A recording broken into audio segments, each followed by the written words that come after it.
Kemudian lelaki itu berdoa dengan suara keras, "Ya Allah, ampunilah aku dan Muhammad. Janganlah engkau mengampuni seorang pun selain kami berdua."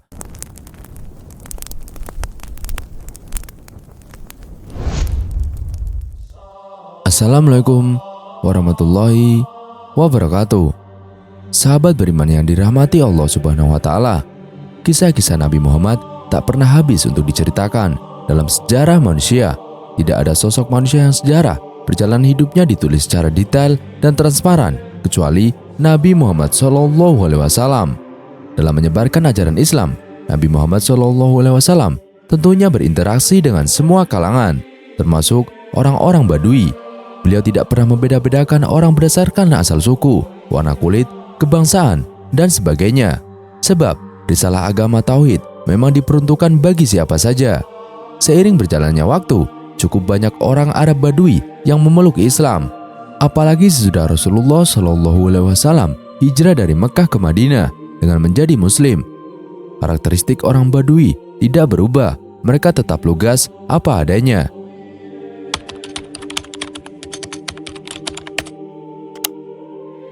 Dikisahkan, seorang Badui pada suatu hari memasuki masjid. Dengan santainya, ia berjalan melewati Nabi Muhammad SAW yang sedang duduk. Kemudian, lelaki itu berdoa dengan suara keras, "Ya Allah, ampunilah aku dan Muhammad. Janganlah engkau mengampuni seorang pun selain kami berdua." Mendengar hal itu, Rasulullah SAW tertawa. "Sungguh, engkau telah menghalangi banyak orang," ujar beliau kepada orang Badui ini. Tidak berhenti di sana. Setelah menyalami Nabi Muhammad SAW, pria tersebut beranjak hingga sudut masjid. Tiba-tiba, dia mengeluarkan barangnya dan buang air kecil pada tembok masjid itu. Seketika, jamaah bangkit dan hendak menyergap orang Badui ini.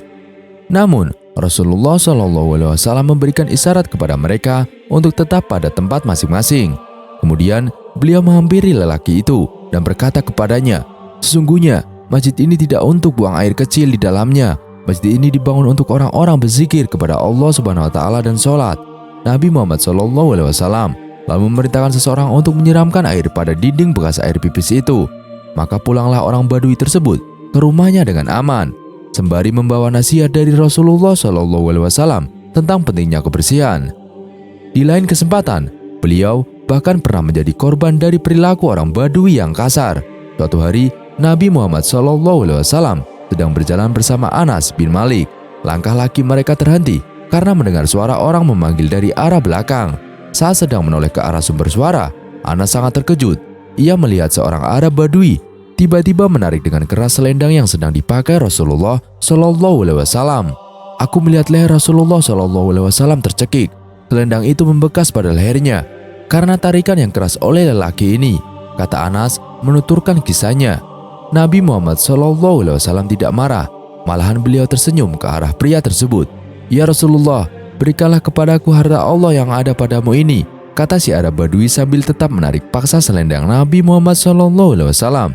Beliau kemudian membuka lilitan selendang itu dan memberikan benda tersebut kepadanya. Ada hikmah di balik cara Rasulullah SAW merespon tingkah laku orang-orang itu. Sesungguhnya, beliau mengajarkan kepada umatnya mengenai sikap kesabaran dan kelemah lembutan. Keduanya penting diterapkan dalam kehidupan, lebih-lebih kepada saudara seiman. Betapapun uniknya watak kaum Arab Badui, mereka tetap menampilkan keteladanan sebagai umat Rasulullah SAW. Sebagai gambaran, umumnya kelompok etnis ini memiliki sifat dermawan yang melebihi rata-rata. Qais bin Sa'ad mengaku pernah singgah ke tenda kabilah Arab Badui. Waktu itu, dia dan kawan-kawan kehabisan bekal di tengah perjalanan panjang. Selama 3 hari, sahabat Nabi Muhammad SAW itu dan rombongannya dijamu dengan sajian daging unta yang hangat karena baru dimasak. Pada malam yang ketiga, Qais akhirnya menyadari setiap 1 hari 1 unta disembelih oleh tuan rumah untuk para tamunya ini. Ketika ditanya, kepala suku Badui itu menjawab, "Sungguh, kami tidak mau menjamu tamu dengan makanan yang telah bermalam atau sisa kemarin."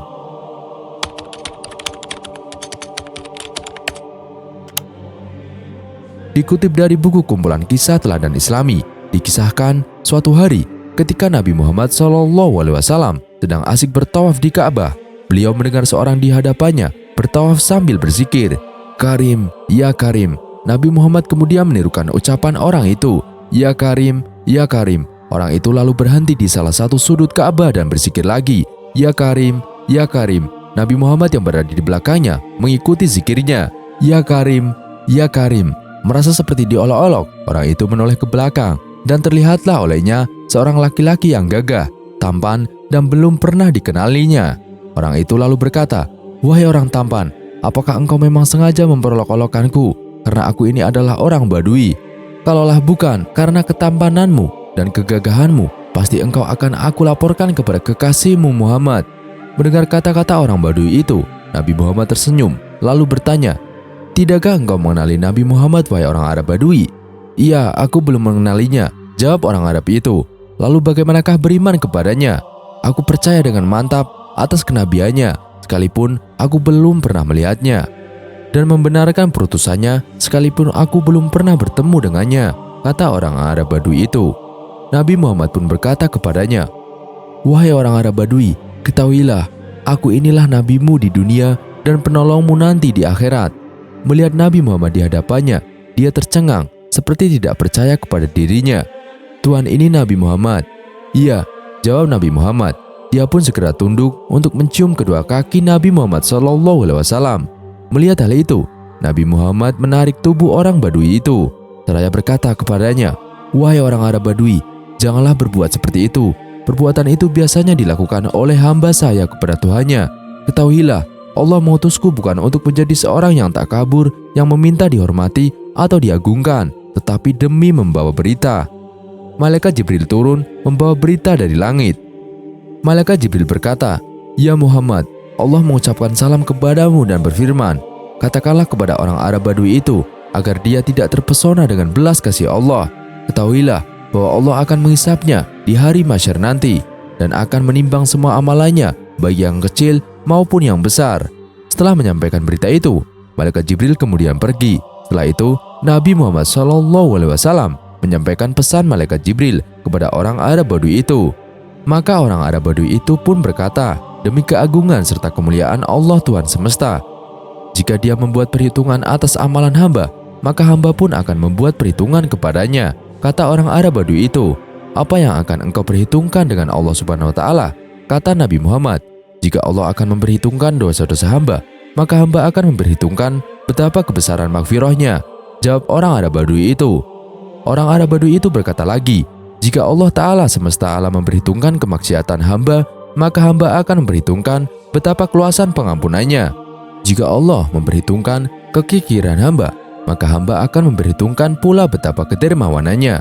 Mendengar ucapan orang Arab Badui itu, maka Nabi Muhammad pun menangis, mengingat betapa benarnya kata-kata orang Arab Badui itu. Air mata beliau yang mulia jatuh membasahi janggutnya. Melihat itu, Malaikat Jibril turun lagi seraya berkata, "Ya Muhammad, Allah menyampaikan salam kepadamu dan berkata, berhentilah engkau dari menangis. Sesungguhnya karena tangismu, penjaga aras lupa dari bacaan tasbih dan tahmidnya, sehingga ia bergoncang." Malaikat Jibril melanjutkan, "Ya Muhammad, katakanlah kepada temanmu itu bahwa Allah tidak akan menghisab dirinya, juga tidak akan memperhitungkan kemaksiatannya. Allah sudah mengampuni semua kesalahannya dan kemaksiatannya, dan ia juga akan menjadi temanmu di surga nanti." Betapa gembiranya orang Arab Badui itu mendengar kabar tersebut.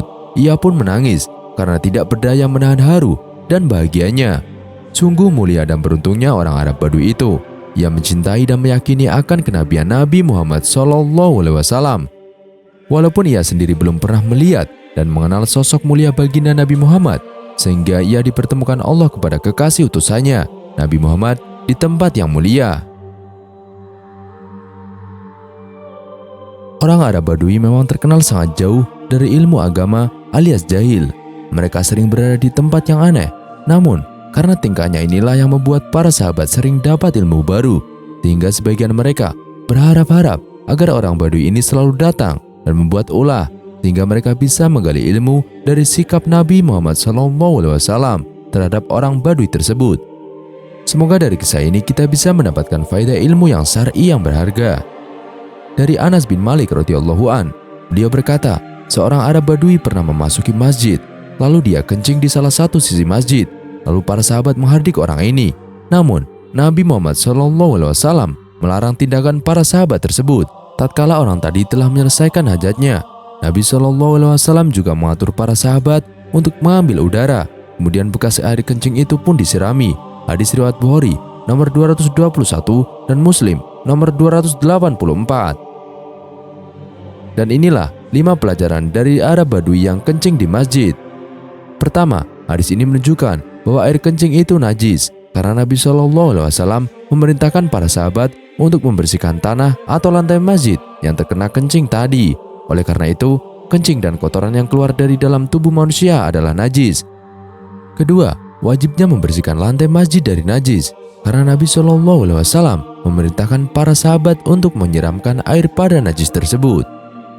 Ketiga, terdapat larangan kencing di masjid karena Nabi SAW tidak mengingkari pengingkaran para sahabat terhadap orang Badui tadi.